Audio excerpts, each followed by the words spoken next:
สร้างใหม่และกระตุ้นกระบวนการมีตามประสิทธิภาพการอดนอน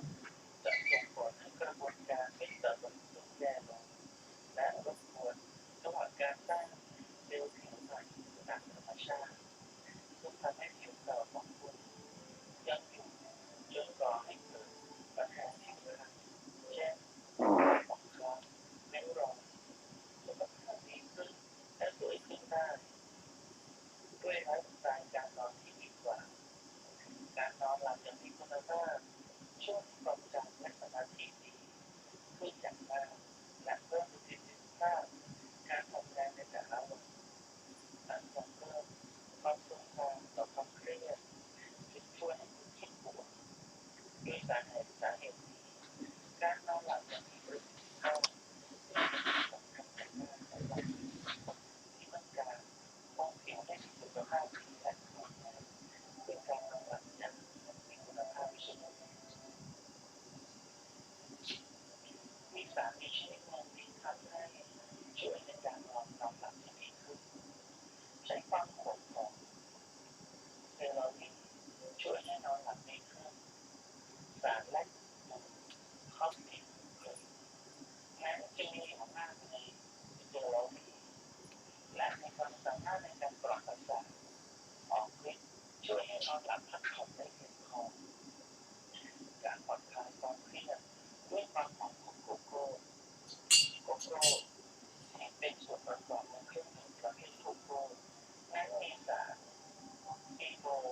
โบรไมด์ที่ช่วยให้อารมณ์ผ่อนคลายกลิ่นหอมและช่วยให้ผ่อนคลายจากความเครียดและความตึงเครียดการนอนหลับอย่างมีประสิทธิภาพคุณจะต้องผ่อนคลายก่อนเข้านอนคุณอาจวางลาเวนเดอร์เจเนียมหรือพวกพืชดอกไม้ที่ช่วยให้คุณผ่อนคลายได้ไว้ใกล้ๆเตียงนอนในแง่การใช้สมาร์ทโฟนและแท็บเล็ตก่อนเข้านอนแสงจากสมาร์ทโฟนและแท็บเล็ตจะส่งผลต่อสมองทำให้คุณนอนหลับยากพยายามไม่ใช้สมาร์ทโฟนหรือแท็บเล็ตตั้งแต่ชั่วโมงก่อนเข้านอนการยืดเหยียด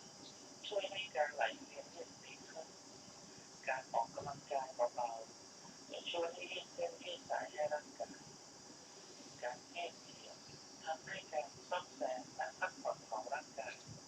เป็นไปได้อย่างดีขึ้น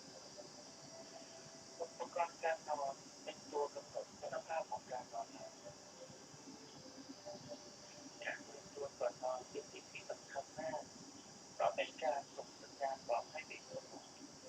ว่ากำลังเข้านอนควรทำสิ่งที่ไม่จำเป็นในการนอนให้ห่างออกจากเตียงครับสำหรับวันนี้นะครับสาระดีๆที่เราได้นำเสนอของทางรายการนะครับนั่นก็คือการนอนหลับครับการนอนหลับเราได้ทราบแล้วนะครับว่าการนอนหลับที่ดีเป็นอย่างไรและการนอนหลับที่ถูกต้องควรทำอย่างไร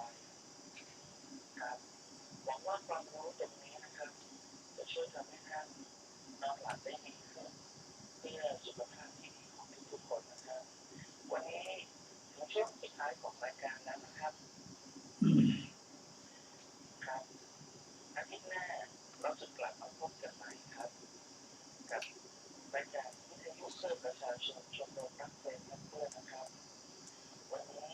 ก็ขอบคุณทุกท่านนะครับที่รับฟังสาระดีๆและเพลงเพราะๆของทางรายการครับสวัสดีครับ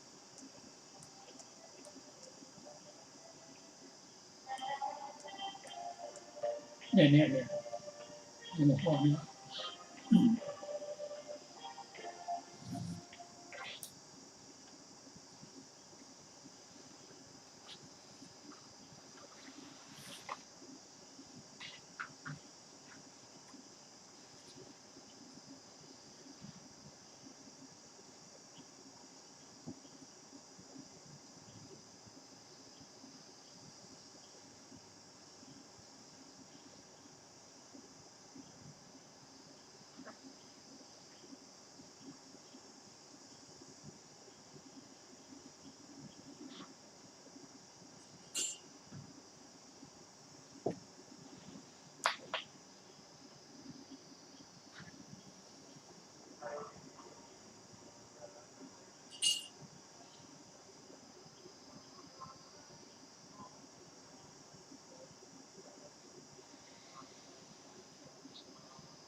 ขอ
นอบน้อมแด่พระผู้มีพระภาคเจ้าพระองค์นั้น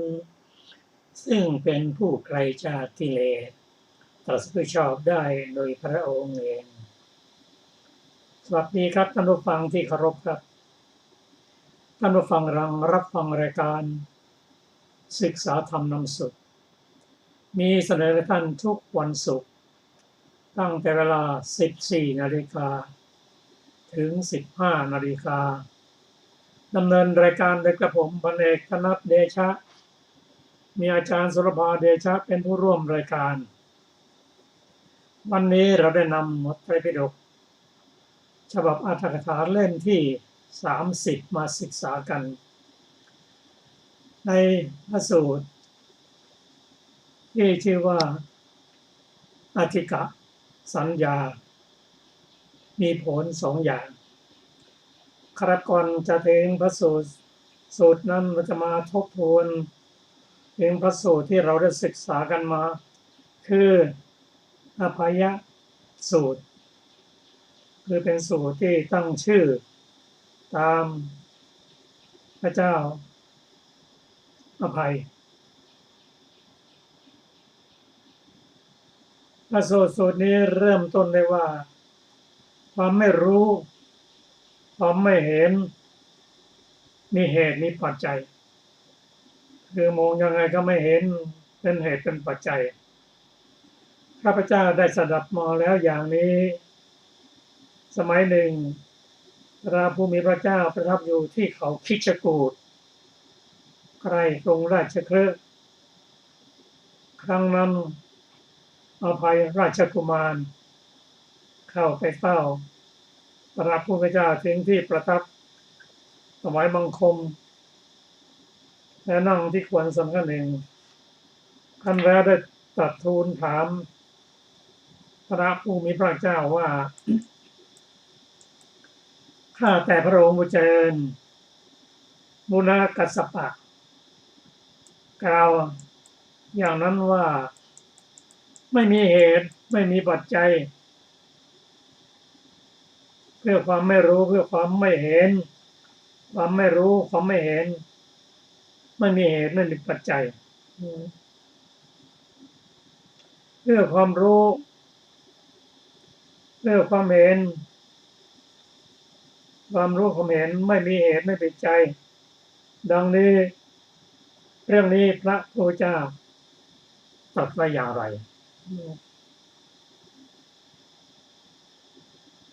คือ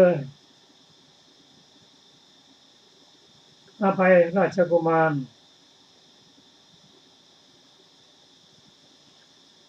ได้ทูลถามพระพุทธเจ้าเกี่ยวกับท่านบูรณกัสสปะซึ่งเป็นหนึ่งของครูทั้งหกเริ่มต้นในบูรณกัสสปะมัคคิริโคสารอาชิตาเกสากัมพลพระพุทธกัจจายนะท่านนิครนมัตบุตรและท่านสัญชัยราชบุตรท่านสัญชัยนี้ก็เป็นครูคนหนึ่งที่อุปติสสะกับโกริตะเข้าไปศึกษาบูรณกัสสปะนั้นมีลูกศิษย์หลายมาก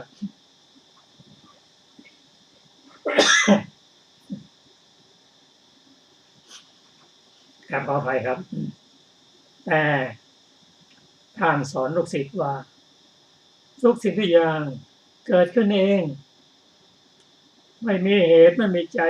ไม่มีเหตุไม่มีปัจจัยทำอะไรไม่มีผลไม่มีเหตุไม่มีผลก็เรื่องนี้อภัยราชกุมารมีความสงสัยที่ได้ทูลถามพระพุทธเจ้าว่าพระองค์ตรัสเรื่องนี้ว่าอย่างไรพระพุทธเจ้าตรัสว่าดูก่อนราชกุมารทุกสิ่งมีเหตุทุกสิ่งมีปัจจัย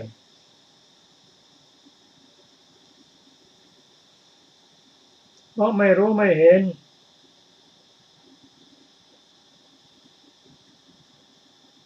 จึงไม่เห็นว่ามีเหตุเป็นปัจจัยความจริงมันมีอยู่แล้วแต่เพราะความไม่รู้ไม่เห็นนั่นเองอภัยราชกุมารทูลถามว่าเหตุเป็นไฉน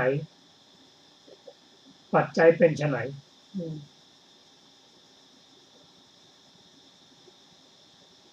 ก็เหตุเป็น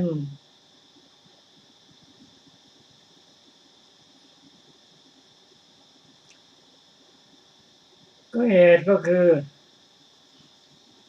ความปัจจัยที่ความมีปัจจัย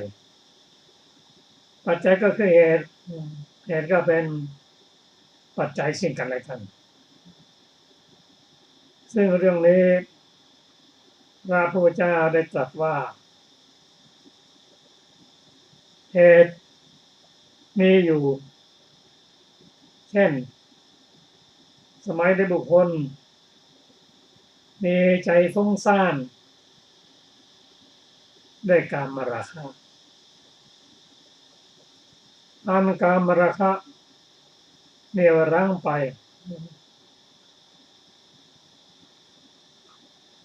เขาย่อมไม่รู้ไม่เห็นตลอดจนอุบายเครื่องสัตว์ออกแห่งกามราคะนั้น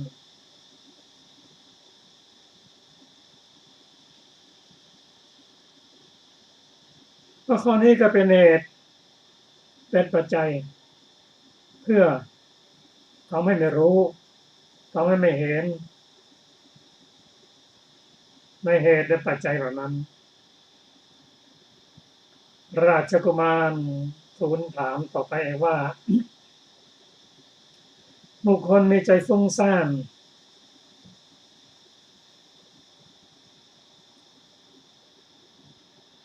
องค์ตรัสไว้ว่า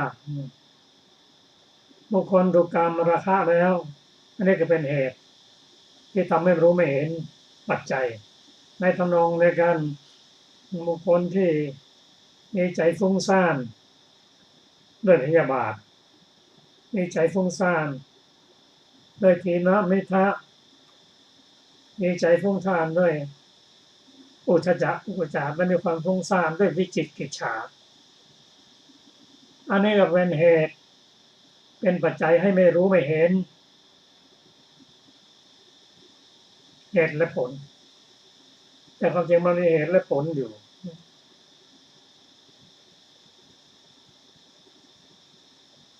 เมื่อพระพุทธเจ้าได้ตรัสว่ากามฉันทะพยาปาทะทีนมิทะอุทธัจจะกุกุจจะและวิจิกิจฉาเมื่อครอบงำแล้วก็เป็นเหตุเป็นปัจจัยไม่ให้รู้ถึงความจริงนั้นคือทำให้ไม่รู้ถึงเหตุถึงผลนั่นเองกราบทูลต่อไปว่าทำปริยายะที่พระองค์แสดงในชื่ออะไรพระพุทธเจ้าตรัสว่าธรรมนี้ชื่อว่านิวรณ์ข้าแต่พระองค์ผู้เจริญนิวรณ์นี้เป็นอย่างนี้ข้าแต่พระสุคตนิวรณ์นี้เป็นอย่างนั้นแม้แต่ข้อเดียวคือกามฉันทะนั้นก็เป็นเหตุเป็นปัจจัยไม่ให้รู้ถึงเหตุและผลแล้วทูลถามต่อไปว่าเหตุเป็นไฉนปัจจัยเป็นไฉนที่จะทำให้เกิดความรู้ทำให้เกิดความเข้าใจให้เห็นว่านี้มีเหตุนี้มีผลอันนี้มีเหตุนี้เป็นปัจจัยทรงแสดงว่าดูก่อนราชกุมารภิกษุในธรรมวินัยนี้เจริญสติโพชฌงค์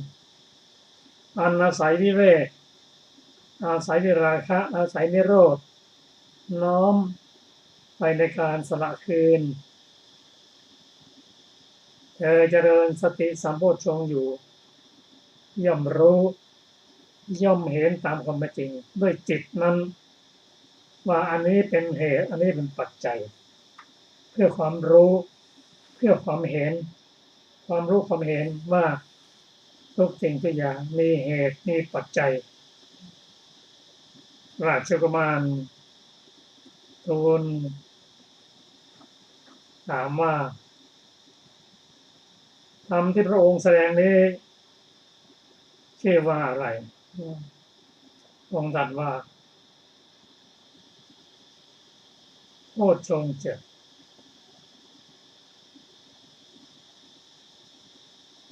กราบทูลว่า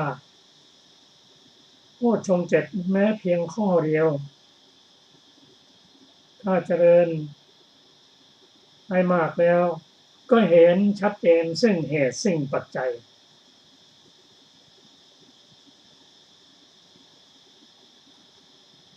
ถ้าเจริญทั้ง7 ข้อก็จะยิ่งรู้มากเห็นชัดยิ่งกว่านี้กราบทูลว่าโพชฌงค์7นี่เป็นอย่างนี้ถ้าแต่รัชคตโพชฌงค์เป็นอย่างนี้ถ้าแต่พระองค์ผู้เจริญบุคคลประกอบด้วยโพชฌงค์แม้อย่างเดียวก็รู้เหตุรู้ผลตามความเป็นจริงว่านี่มีเหตุอันนี้เป็นปัจจัยซึ่งกันและกันถ้าแต่พระองค์ผู้เจริญเมื่อข้าพระองค์ขึ้นเขาคิชกูฏแม้ความเหน็ดเหนื่อยกายความเหน็ดเหนื่อยใจเมื่อมาเฝ้าพระผู้เป็นเจ้าจิตใจของข้าพระองค์ก็สงบระงับแล้วและธรรมที่ข้าพระองค์ก็ได้บรรลุแล้วด้วยมรรคมาเป็นผู้ที่มีปัญญา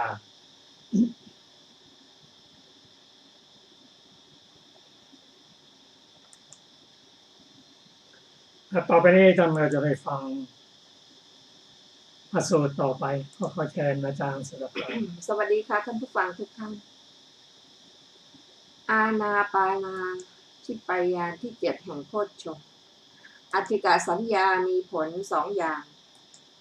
สาวัตถีนิทานดูก่อนภิกษุทั้งหลายอธิกาสัญญาอันบุคคลเจริญแล้วกระทำให้มากแล้วย่อมมีผลมากมีอานิสงส์มากก็อธิกาสัญญาอันบุคคลเจริญแล้ว อย่างไรกระทำให้มากแล้วอย่างไรย่อมมีผลมากมีอานิสงส์มากดูก่อนภิกษุทั้งหลายภิกษุในธรรมวินัยนี้ย่อมเจริญสติสัมโพชฌงค์อันสหรคตด้วยอธิกสัญญาอาศัยวิเวกอาศัยวิราคะอาศัยนิโรธน้อมไปในการสละและข้อความอื่นๆเช่นเดียวกันภิกษุในธรรมวินัยนี้ย่อมเจริญอุเบกขาสัมโพชฌงค์อันสหรคตด้วยอธิกสัญญาอาศัยวิเวกอาศัยวิราคะอาศัยนิโรธน้อมไปในการสละ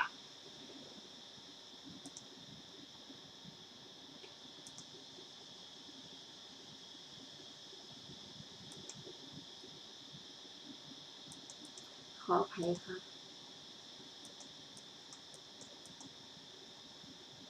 ดูก่อนภิกษุทั้งหลายอธิกสัญญาอันบุคคลเจริญแล้วอย่างนั้นแลกระทำให้มากแล้วอย่างนี้ย่อมมีผลมากมีอานิสงส์มากสาวัตถีนิทานดูก่อนภิกษุทั้งหลายเมื่ออธิกสัญญาอันบุคคลเจริญแล้วกระทำให้มากแล้วพึงหวังผลได้2 อย่างใดอย่างหนึ่งคืออรหัตผลในปัจจุบันหรือเมื่อยังมีความยึดถือเหลืออยู่เป็นพระอนาคามีก็เมื่ออธิกสัญญาอันบุคคลเจริญแล้วอย่างไรกระทำให้มากแล้วอย่างไรพึงหวังผลได้2 อย่างใดอย่างหนึ่งคืออรหัตผลในปัจจุบันหรือเมื่อยังมีความยึดถือเหลืออยู่เป็นพระอนาคามีดูก่อนภิกษุทั้งหลายภิกษุในธรรมวินัยนี้ย่อมเจริญสติสัมโพชฌงค์อันสหรคตด้วยอธิกสัญญาอาศัยวิเวกอาศัยวิราคะอาศัยนิโรธน้อมไปในการสละและเจริญสัมโพชฌงค์ข้ออื่นๆนะคะย่อมเจริญอุเบกขาสัมโพชฌงค์อันสหรคตด้วยอธิกสัญญาอาศัยวิเวกอาศัยวิราคะอาศัยนิโรธน้อมไปในการสละดูก่อนภิกษุทั้งหลายเมื่ออธิกสัญญาอันบุคคลเจริญแล้วอย่างนี้แลกระทำให้มากแล้วอย่างนี้พึงหวังผลได้2 อย่างใดอย่างหนึ่งคืออรหัตผลในปัจจุบันหรือเมื่อยังมีความยึดถือเหลืออยู่เป็นพระอนาคามีสาวัตถีนิทานดูก่อนภิกษุทั้งหลายอธิกสัญญาอันบุคคลเจริญแล้วจะกระทำให้มากแล้วย่อมเป็นไปเพื่อประโยชน์มากก็อธิกสัญญาอันบุคคลเจริญแล้วอย่างไรกระทำให้มากแล้วอย่างไรย่อมเป็นไปเพื่อประโยชน์มากดูก่อนภิกษุทั้งหลาย ภิกษุในธรรมวินัยนี้ย่อมเจริญสติสัมโพชฌงค์อันสหรคตด้วยอธิกะสัญญา อาศัยวิเวกอาศัยวิราคะอาศัยนิโรธน้อมไปในการสละและข้ออื่นๆย่อมเจริญอุเบกขาสัมโพชฌงค์อันสหรคตด้วยอธิกะสัญญาอาศัยวิเวกอาศัยวิราคะอาศัยนิโรธน้อมไปในการสละดูก่อนภิกษุทั้งหลายอธิกะสัญญาอันบุคคลผู้เจริญแล้วอย่างนี้แลกระทำให้มากแล้วอย่างนั้นย่อมเป็นไปเพื่อประโยชน์มากสาวัตถีนิทานดูก่อนภิกษุทั้งหลายอธิกะสัญญาอันบุคคลเจริญแล้วกระทำให้มากแล้วย่อมเป็นไปเพื่อความเกษมจากโยคะใหญ่ก็อธิกะสัญญาอันบุคคลเจริญแล้วอย่างไรกระทำให้มากแล้วอย่างไรย่อมเป็นไปเพื่อความเกษมจากโยคะใหญ่ดูก่อนภิกษุทั้งหลายภิกษุในธรรมวินัยนี้ย่อมเจริญสติสัมโพชฌงค์อันสหรคตด้วยอธิกะสัญญา ขออาศัยวิเวกอาศัยวิราคะอาศัยนิโรธน้อมไปในการสละและข้อความอื่นๆย่อมเจริญอุเบกขาสัมโพชฌงค์อันสหรคตด้วยอธิกะสัญญาอาศัยวิเวกอาศัยวิราคะอาศัยนิโรธน้อมไปในการสละและข้อความอื่นๆดูก่อนภิกษุทั้งหลายอธิกะสัญญาอันบุคคลเจริญแล้วอย่างนี้แลกระทำให้มากแล้วอย่างนี้ย่อมเป็นไปเพื่อความเกษมจากโยคะใหญ่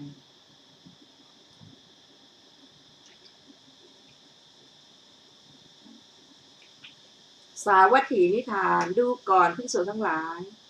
อธิกะสัญญาอันบุคคลเจริญแล้วกระทำให้มากแล้วย่อมเป็นไปเพื่อความสังเวชมากก็อธิกะสัญญาอันบุคคลเจริญแล้วอย่างไรกระทำให้มากแล้วอย่างไรย่อมเป็นไปเพื่อความสังเวชมากดูก่อนภิกษุทั้งหลายภิกษุในธรรมวินัยนี้ย่อมเจริญสติสัมโพชฌงค์อันสหรคตด้วยอธิกะสัญญาอาศัยวิเวกอาศัยวิราคะอาศัยนิโรธน้อมไปในการสละและข้อความอื่นๆย่อมเจริญอุเบกขาสัมโพชฌงค์อันสหรคตด้วยอธิกะสัญญา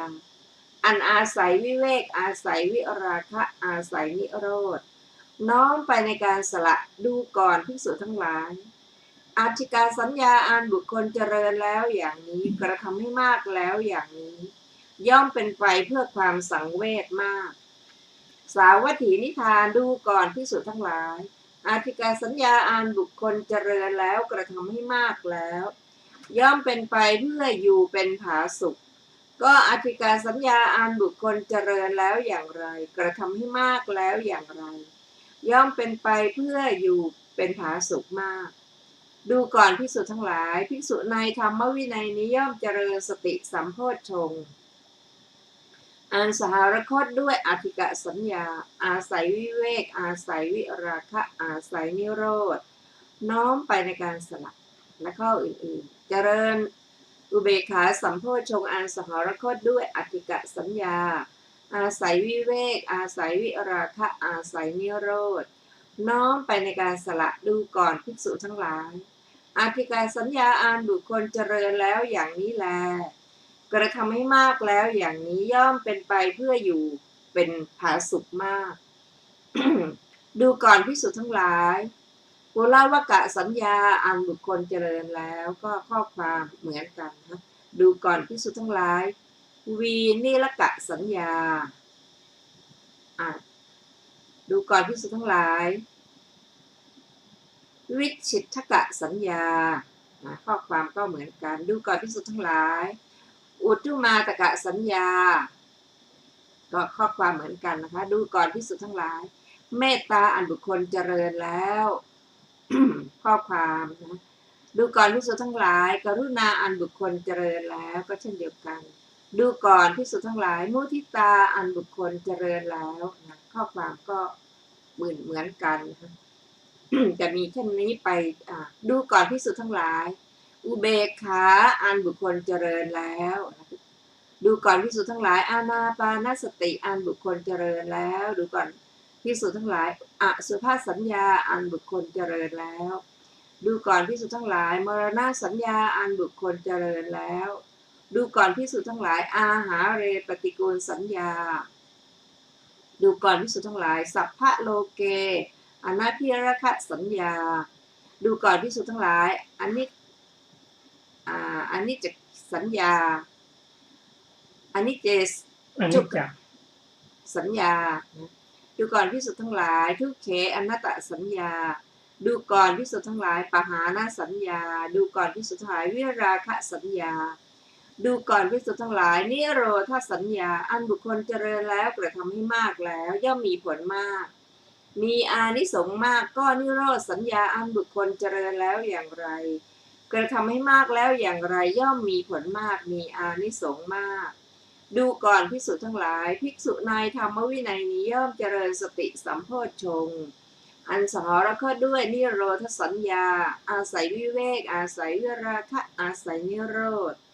น้อมไปในการสละและข้อความอื่นๆย่อมเจริญอุเบกขาสัมโพชฌงค์อันสหรคตด้วยนิโรธสัญญาอาศัยวิเวกอาศัยวิราคะอาศัยนิโรธย่อมน้อมไปในการสละดูก่อนภิกษุทั้งหลายนิโรธสัญญาอันบุคคลเจริญแล้วอย่างนั้นแลกระทำให้มากแล้วอย่างนี้ย่อมมีผลมากมีอานิสงส์มากดูก่อนภิกษุทั้งหลายเมื่อนิโรธสัญญาอันบุคคลเจริญแล้วกระทำให้มากแล้วพึงหวังผลได้อย่างสองอย่างใดอย่างหนึ่งคืออรหัตผลในปัจจุบันหรือเมื่อยังมีความยึดถือเหลืออยู่ เหลือเป็นพระอนาคามีแม้นิโรธสัญญาอันบุคคลเจริญแล้วอย่างไรกระทำให้มากแล้วอย่างไรพึงหวังผลได้สองอย่างใดอย่างหนึ่งคืออรหัตผลในปัจจุบันหรือเมื่อยังมีความยึดถือเหลืออยู่เป็นพระอนาคามีดูก่อนภิกษุทั้งหลายภิกษุในธรรมวินัยนี้ย่อมเจริญสติสัมโพชฌงค์อันสหรคตด้วยนิโรธสัญญาอาศัยวิเวกอาศัยวิราคะอาศัยนิโรธน้อมไปในการสละและข้ออื่นๆจนถึงย่อมเจริญอุเบกขาสัมโพชฌงค์อันสหรคตด้วยนิโรธสัญญาอาศัยวิเวกอาศัยวิราคะอาศัยนิโรธน้อมไปในการสละดูก่อนภิกษุทั้งหลายเมื่อนิโรธสัญญาอันบุคคลเจริญแล้วอย่างนี้แลกระทำให้มากแล้วอย่างนั้นพึงหวังผลได้สองอย่างใดอย่างหนึ่งคืออรหัตผลในปัจจุบันหรือเมื่อยังมีความยึดถือเหลืออยู่เป็นพระอนาคามี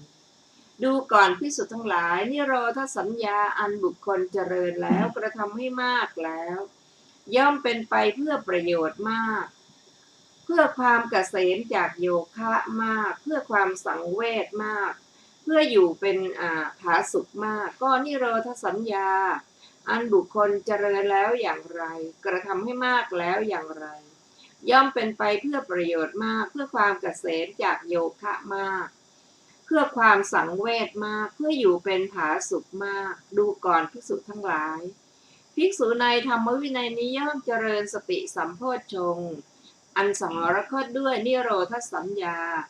อาศัยวิเวกอาศัยวิราคะอาศัยนิโรธน้อมไปในการสละและข้อความอื่นๆย่อมเจริญอุเบกขาสัมโพชฌงค์อันสหรคตด้วยนิโรธสัญญาอาศัยวิเวกอาศัยวิราคะอาศัยนิโรธน้อมไปในการสละดูก่อนภิกษุทั้งหลายนิโรธสัญญาอันบุคคลเจริญแล้วอย่างนี้แลกระทำให้มากแล้วอย่างนี้ย่อมเป็นไปเพื่อประโยชน์มากเพื่อความเกษมจากโยคะมากเพื่อความสังเวชมากเพื่ออยู่เป็นผาสุกมากดูก่อนภิกษุทั้งหลายแม่น้ำคงคาไหลไปสู่ทิศปราจีนหลั่งไปสู่ทิศปราจีนบ่าไปสู่ทิศปราจีนฉันใด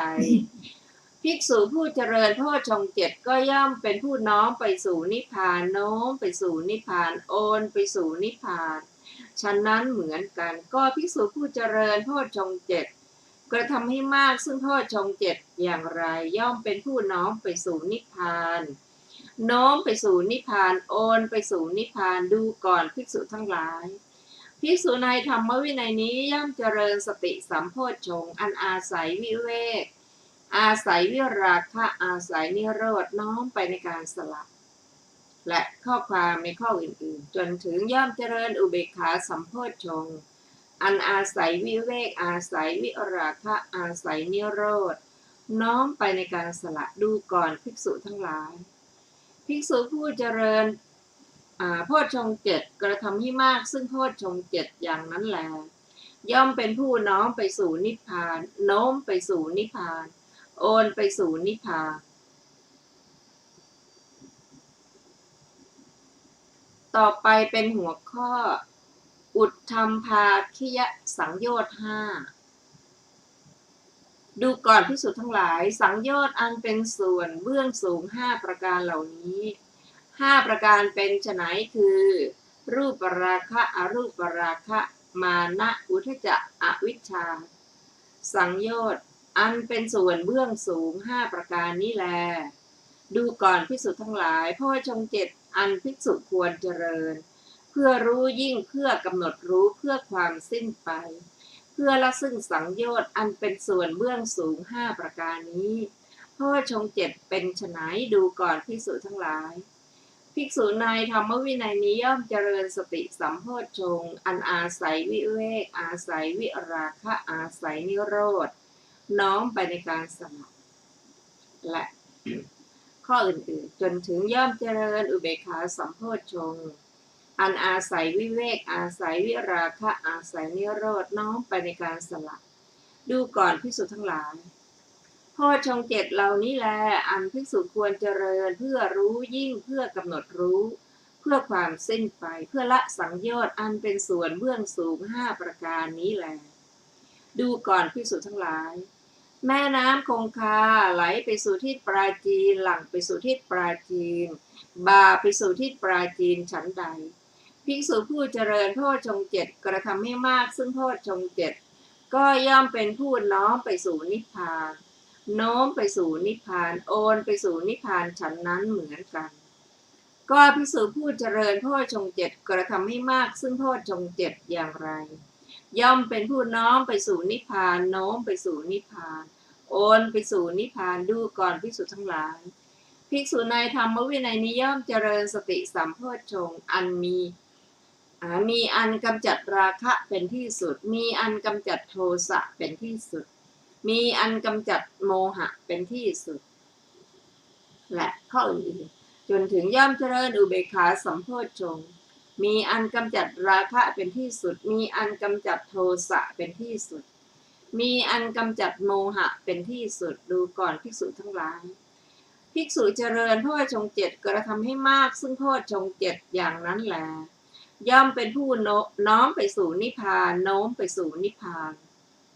โอนไปสู่นิพพานดูก่อนภิกษุทั้งหลายสังโยชน์อันเป็นส่วนเบื้องสูง5ประการเหล่านี้5ประการเป็นไฉนคือรูปราคะอรูปราคะมานะอุทธัจจะอวิชชาสังโยชน์อันเป็นส่วนเบื้องสูง5ประการนี้แลดูก่อนภิกษุทั้งหลายโพชฌงค์7อันภิกษุควรเจริญเพื่อรู้ยิ่งเพื่อกำหนดรู้เพื่อความสิ้นไปเพื่อละซึ่งสังโยชน์อันเป็นส่วนเบื้องสูง5ประการนี้แลโพชฌงค์7เป็นไฉนดูก่อนภิกษุทั้งหลายภิกษุในธรรมวินัยนี้ย่อมเจริญสติสัมโพชฌงค์มีอันกำจัดราคะเป็นที่สุดมีอันกำจัดโทสะเป็นที่สุดมีอันกำจัดโมหะเป็นที่สุดและข้อความของข้ออื่นๆจนถึงย่อมเจริญอุเบกขาสัมโพชฌงค์มีอันกำจัดราคะเป็นที่สุดมีอันกำจัดโทสะเป็นที่สุดมีอันกำจัดโมหะเป็นที่สุดดูก่อนภิกษุทั้งหลายโพชฌงค์7เหล่านี้แลอันภิกษุควรเจริญเพื่อรู้ยิ่งเพื่อกำหนดรู้เพื่อความสิ้นไปเพื่อละสังโยชน์อันเป็นส่วนเบื้องสูง5ประการนี้แลก็จบในวรรคนี้นะคะซึ่งเราได้ศึกษากัน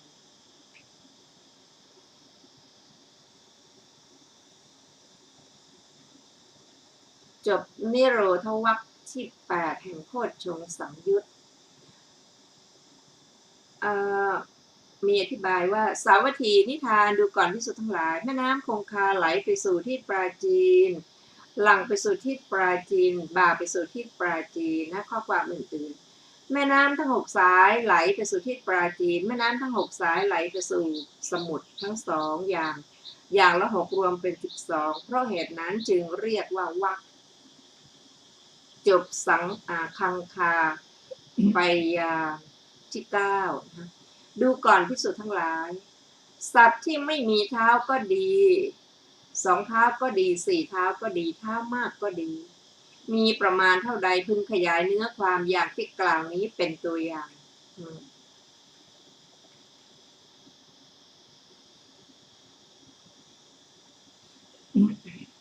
ก็จบอัปปมาทวรรคที่10แห่งโคชฌงสังยุตดูก่อนภิกษุทั้งหลายการงานที่จะพึงทำด้วยกำลังอย่างใดอย่างหนึ่งอันบุคคลทำอยู่การงานที่จะพึงทำด้วยกำลังทั้งหมดนั้นอันบุคคลอาศัยแผ่นดินดำรงอยู่บนแผ่นดินจึงทำได้ก็เราได้ศึกษาพระสูตรในวรรคนี้ไปอันเรียกว่าจบพละกรณียวรรคที่11ดูก่อนภิกษุทั้งหลายการแสวงหา3อย่างเหล่านี้3อย่างเป็นไฉนคือการแสวงหากาม1การแสวงหาภพ1การแสวงหาพรหมจรรย์1นะคะอันนี้ก็เรียกว่าเป็นเอสนาวรรคที่12นะได้จบไปนะคะ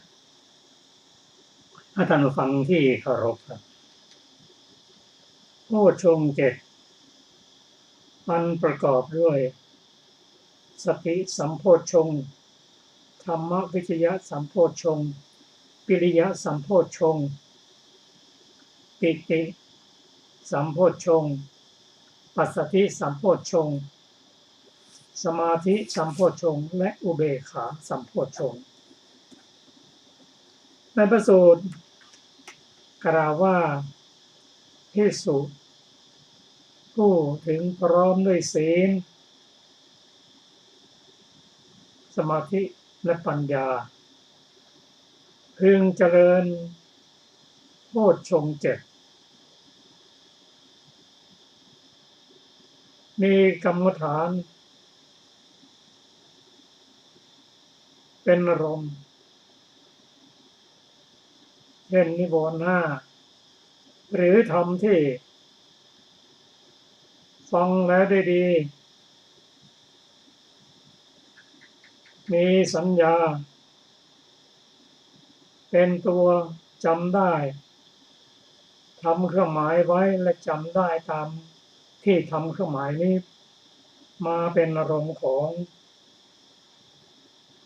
สัมโพชฌงค์เช่นการเจริญอาทิกะสัญญาคำว่าอาทิกะก็คือกระดูกจำได้จากการฟังธรรมก็ดีและเจริญโพชฌงค์7หลายๆประการที่เป็นอารมณ์ในความมุ่งหมาย2ประการนั่นคือความสำเร็จเป็นพระอรหันต์ในชาติปัจจุบันหรือถ้าไม่บรรลุเป็นพระอรหันต์ก็ยังมีการยึดมั่นอยู่ก็เป็นพระอนาคามีไม่ต้องกลับมาเกิดอีกแล้วนิพพานบนชั้นสุทธาวาสตามศรัทธาวิริยะสติสมาธิและปัญญาของแต่ละท่านที่บรรลุนั้น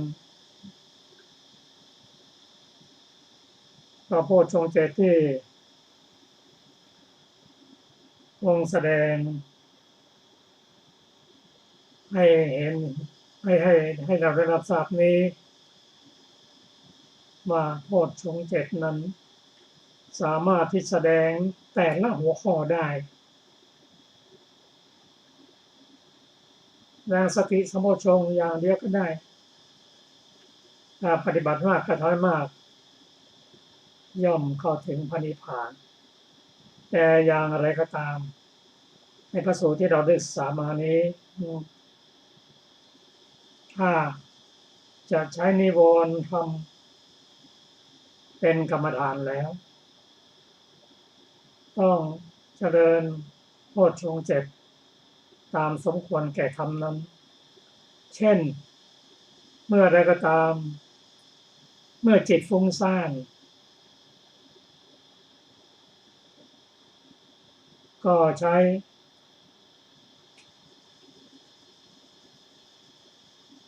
ความสงบในสรณะสมาธิและอุเบกขาเป็นตัวเจริญแต่เมื่อใดก็ตามถ้าจิตหดหู่ก็ต้องเปลี่ยนกรรมฐานเจ็ดหูนี้ต้องเจริญด้วย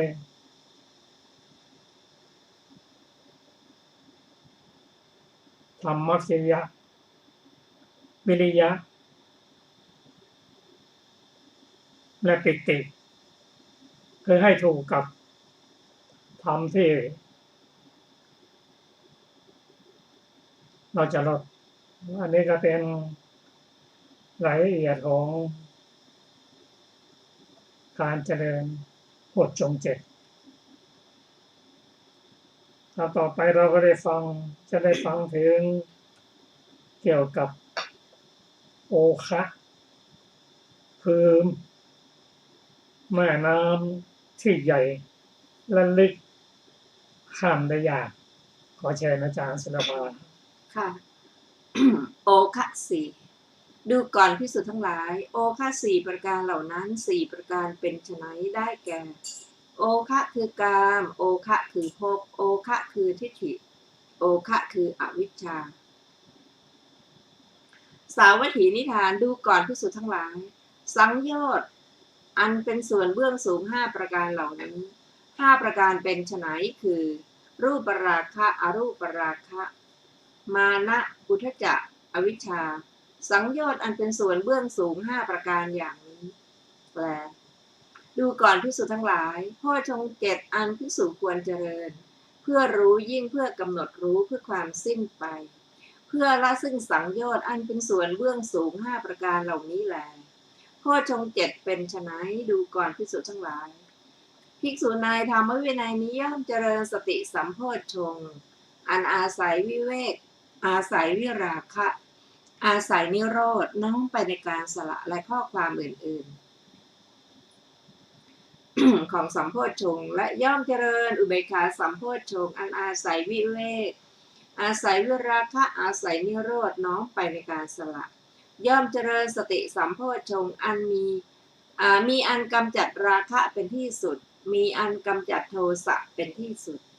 มีอันกำจัดโมหะเป็นที่สุดและข้อความอื่นๆของสัมโพชฌงค์จนถึงย่อมเจริญอุเบกขาสัมโพชฌงค์มีอันกำจัดราคะเป็นที่สุดมีอันกำจัดโทสะเป็นที่สุดมีอันกำจัดโมหะเป็นที่สุดย่อมเจริญสติสัมโพชฌงค์อันยังลงสู่อมตะมีอมตะเป็นเบื้องหน้ามีอมตะเป็นที่สุดและข้ออื่นๆของสัมโพชฌงค์จนถึงย่อมเจริญอุเบกขาสัมโพชฌงค์อันยังลงสู่อมตะมีอมตะเป็นเบื้องหน้ามีอมตะเป็นที่สุดย่อมเจริญสติสัมโพชฌงค์อันน้อมไปสู่นิพพานโน้มไปสู่นิพพานโอนไปสู่นิพพานย่อมเจริญอุเบกขาสัมโพชฌงค์อันน้อมไปสู่นิพพานโน้มไปสู่นิพพานโอนไปสู่นิพพานดูก่อนภิกษุทั้งหลายโพชฌงค์ 7เหล่านี้แลอันภิกษุควรเจริญเพื่อรู้ยิ่งเพื่อกำหนดรู้เพื่อความสิ้นไปเพื่อละซึ่งสังโยชน์อันเป็นส่วนเบื้องสูง5ประการเหล่านี้แลก็จบโอคะวรรคที่13นะคะแม่น้ำทั้ง6สายไหลไปสู่ทิศปราจีนแม่น้ำทั้ง6สายไหลไปสู่สมุทรทั้ง2อย่างนั้นรวมอย่างละ6เป็น12เพราะเหตุนั้นจึงเรียกว่าวรรคเราก็จบวรรคที่14ค่ะต่อไป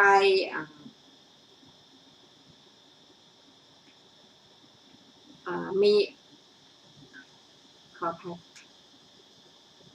เราก็ได้จบนะโพชฌงค์สังยุตนะซึ่งได้มีข้อความต่างๆนะต่อไปนี้เราจะเป็นอัตถกถาของอัตถิกสัญญาพึงทราบวินิจฉัยในอัตถิกสัญญาในอานาปานวรรคที่ 7เป็นต้น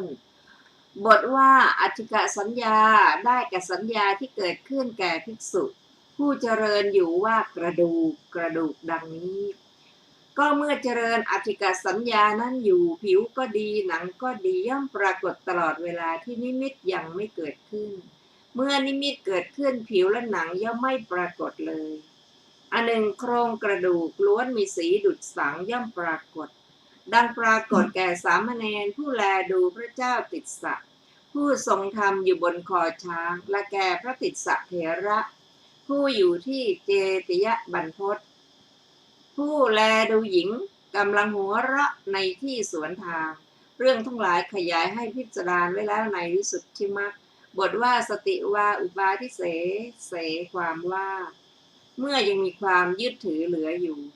ก็จบอัตถกถาอัตถิกสัญญาต่อไปเป็นว่าด้วยปุลุวกสัญญา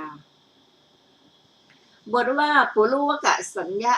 ได้แก่สัญญาที่เกิดขึ้นแก่ภิกษุผู้เจริญอยู่ว่ามีหนอนแม้ในบทว่าวินีลกสัญญาเป็นต้นก็นัยนี้เหมือนกันส่วนในข้อนี้เรื่องวินิจฉัยกล่าวไว้ในวิสุทธิมรรคกับนัยภาวนาพรหมวิหารมีเมตตาเป็นต้นพึงทราบด้วยอำนาจฌานหมวด3และ4อุเบกขาด้วยอำนาจฌานที่4แล้วก็จบอัตถกถาปุลุวกสัญญาต่อไปว่าด้วยอสุภสัญญาเป็นต้นบทว่าอสุภสัญญาได้แก่ปฐมฌานสัญญาในอสุภะบทว่ามรณสัญญาความว่าสัญญาที่เกิดขึ้นแก่ผู้พิจารณาอยู่เนืองๆว่าเราต้องตายแน่ชีวิตของเราเนื่องด้วยความตายบทว่าอาหารเรปฏิกูลสัญญาความว่าในข้าวสุกและขนมสดเป็นต้นเป็นปฏิกูลสัญญาสำหรับผู้กลืนกินเท่านั้นบทว่าสัพพะโลเกอนาภิรตสัญญาได้แก่สัญญาที่เกิดขึ้นแก่ผู้ให้ความไม่ยินดีเกิดขึ้นอยู่ในโลกทั้งสิ้นบุพภาค2คือปหานสัญญาวิราคะสัญญาคือคลุกเคล้าด้วยนิโรธสัญญาท่านแสดงกรรมฐาน20มีอธิกสัญญาเป็นต้นเหล่านั้นด้วยประการฉะนั้นแลกรรมฐาน20เหล่านั้น9เป็นอัปปนา11เป็นอุปจารฌานส่วนในข้อนี้เรื่องวินิจฉัยที่เหลือมาแล้วในวิสุทธิมรรคแลคงคาปยานเป็นต้นพึงทราบโดยนัยอันกล่าวแล้วในมัคคะสังยุตแลก็จบอัตถกถาของโพชฌงค์สังยุตนะต่อไปจะเป็นสติปัฏฐานสังยุตนะโดยมีอัปพปาลิวรรคที่1ซึ่งมีสูตรแรกว่าอัมพปาลิสูตรว่าด้วยสติปัฏฐาน4ข้าพเจ้าได้สดับมาแล้วอย่างนี้สมัยหนึ่งพระผู้มีพระภาคเจ้าประทับอยู่ณอัมพปาลิวันใกล้กรุงเวสาลีณที่นั้นแลพระผู้มีพระภาคเจ้าตรัสเรียกภิกษุทั้งหลายว่าดูก่อนภิกษุทั้งหลายภิกษุเหล่านั้นทูลรับพระผู้มีพระภาคเจ้าว่าพระพุทธเจ้าข้าพระผู้มีพระภาคเจ้าได้ตรัสพระพุทธภาษิตนี้ว่า ดูก่อนภิกษุทั้งหลายหนทางนี้อันเป็นที่ไปอันเอกเพื่อความบริสุทธิ์ของสัตว์ทั้งหลายเพื่อก้าวล่วงความโศกและความร่ำไรเพื่อความดับสูญแห่งทุกข์และโทมนัสเพื่อบรรลุญญธรรมเพื่อทำนิพพานให้แจ้งหนทางนี้คือสติปัฏฐาน4สติปัฏฐาน4เป็นไฉนดูก่อนภิกษุทั้งหลายภิกษุในธรรมวินัยนี้พิจารณาเห็นกายในกายอยู่มีความเพียรมีสัมปชัญญะมีสติกำจัดอภิชฌาและโทมนัสในโลกเสียได้พิจารณาเห็นเวทนาในเวทนาอยู่มีความเพียรมีสัมปชัญญะ มีสติกำจัดอภิชฌาและโทมนัสในโลกเสียได้หนึ่งพิจารณาเห็นจิตในจิตอยู่มีความเพียรมีสัมปชัญญะมีสติกำจัดอภิชฌาและโทมนัสในโลกเสียได้หนึ่งพิจารณาเห็นธรรมในธรรมอยู่มีความเพียรมีสัมปชัญญะมีสติกำจัดอภิชฌาและโทมนัสในโลกเสียได้หนึ่งดูก่อนภิกษุทั้งหลายหนทางนี้เป็นที่ไปอันเอกเพื่อความบริสุทธิ์ของสัตว์ทั้งหลายเพื่อก้าวล่วงความโศกและความร่ำไรเพื่อความดับสูญแห่งทุกข์และโทมนัสเพื่อบรรลุญยธรรมเพื่อทำนิพพานให้แจ้งหนทางนี้คือสติปัฏฐานสี่ฉะนั้นแลพระผู้มีพระภาคเจ้าได้ตรัสพระพุทธภาษิตนี้แล้วภิกษุเหล่าอื่น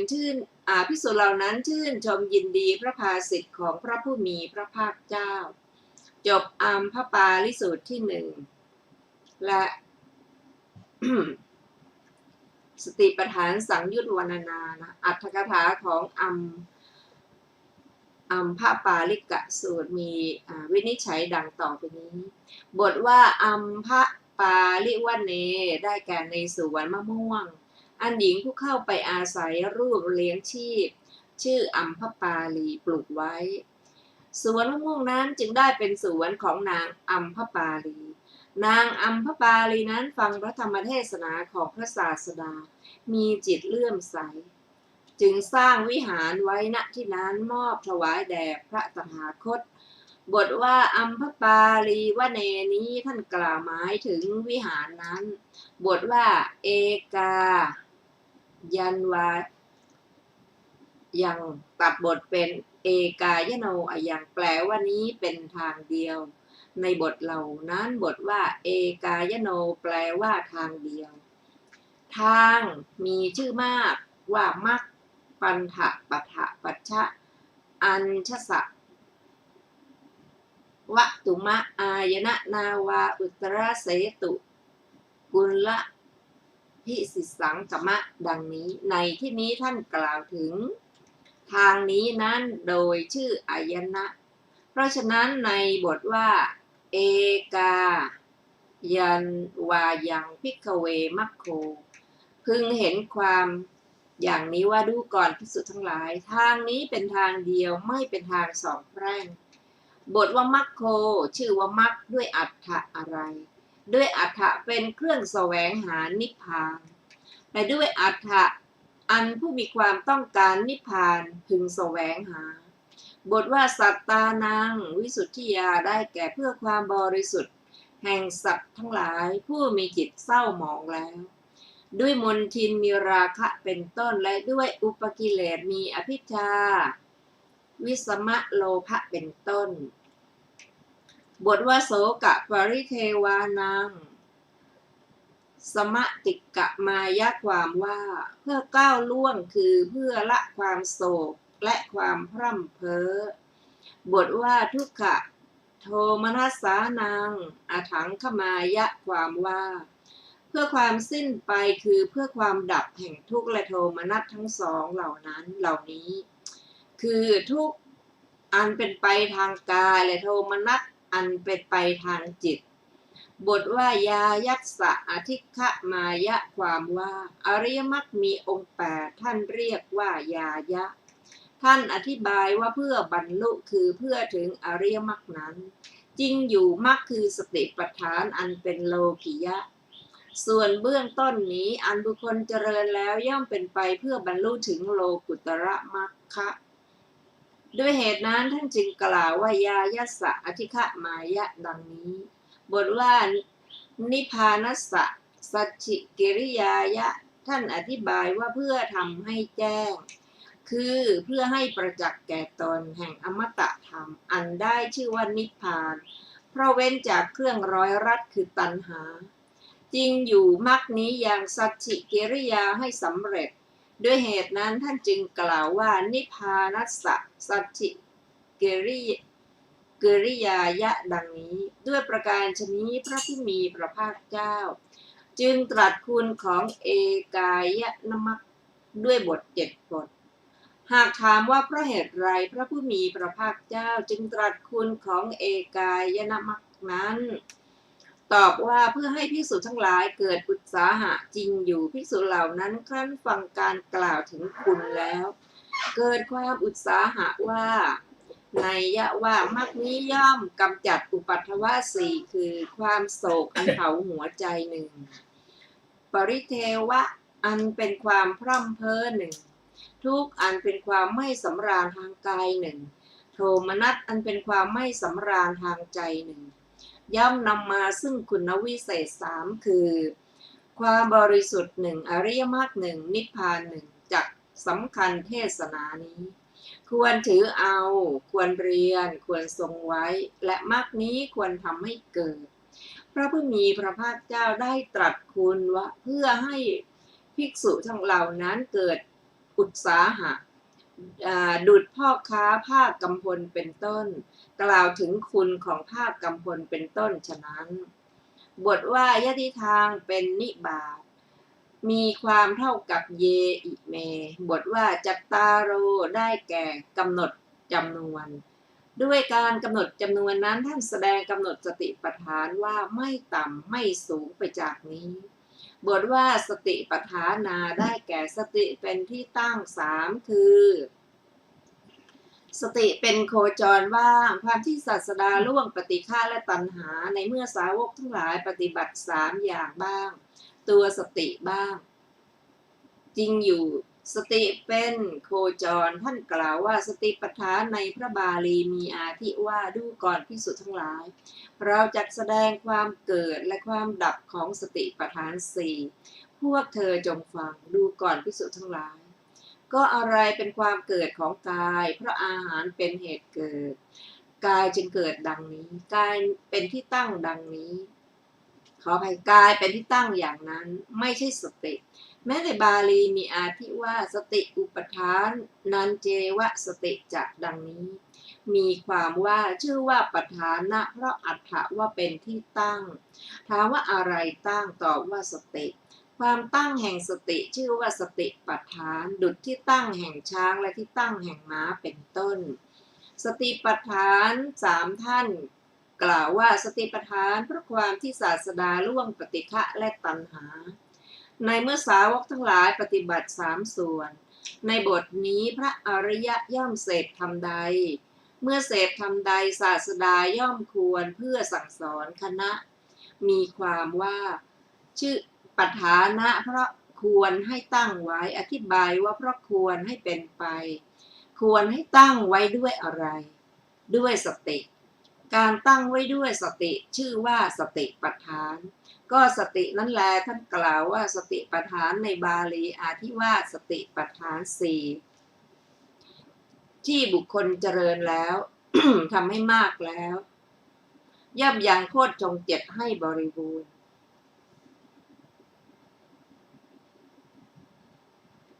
ท่านผู้ฟังที่เคารพค่ะวันนี้รายการศึกษาธรรมนำสุขก็ได้หมดเวลาลงแล้วถ้าเราจะมาศึกษากันใหม่ในวันพรุ่งนี้เวลา 15 นาฬิกาเป็นต้นไปวันนี้ก็ขอขอบคุณทุกท่านที่ได้ร่วมศึกษาด้วยกันขอมีความเจริญในธรรมยิ่งๆค่ะวันนี้เราลาไปก่อนนะคะสวัสดีค่ะสวัสดีครับ